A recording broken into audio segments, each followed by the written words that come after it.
Hello mga kamamshi! Panibagong araw at panibagong gawain na naman tayo dito sa loob ng bahay. Tara at samahan niyo ako ngayon sa aking gawaing bahay.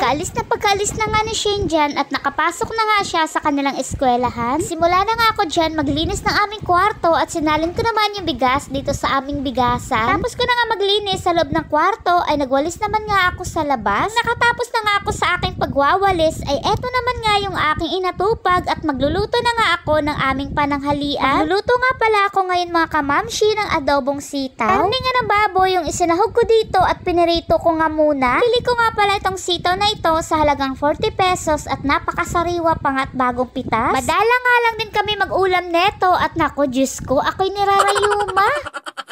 Charis! Pagpasensyahan nyo na nga mga kamamshi yung aking voice over at may naririnig nga kayong mga ingay sa paligid. Napakaingay nga talaga ng aking Junakis at meron nga siya kamaritisan sa labas. At Diyos ko, dagdag pa itong electric pan namin na napakaingay din.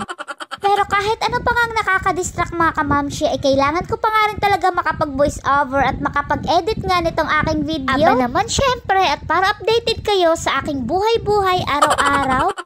Kaya kailangan ko pa nga talagang sipagan ang paggawa nga ng aking mga vlog. Para kapag sinuwerte nga ako dito sa mundo ng vlogging, ay makapagpagawa nga ako ng sariling bahay at syempre ng sariling kwarto para sa aking pagbo-voice over. Sigurado na nga ako ng mga kamamshi ay tahimik na nga yung aking kapaligiran.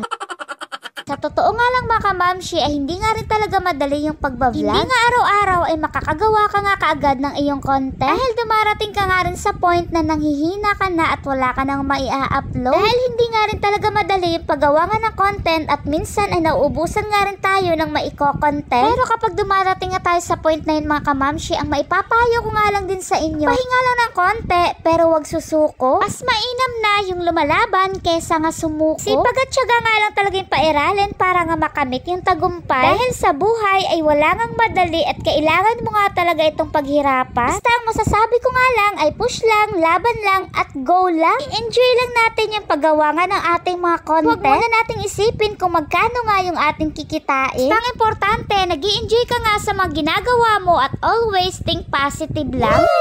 O siya, hanggang dito na lang muna yung aking video at sa mga hindi pa nakapag-follow, ay follow nyo na ako. At pa-like and share na rin po. Salamat sa panonood. Bye!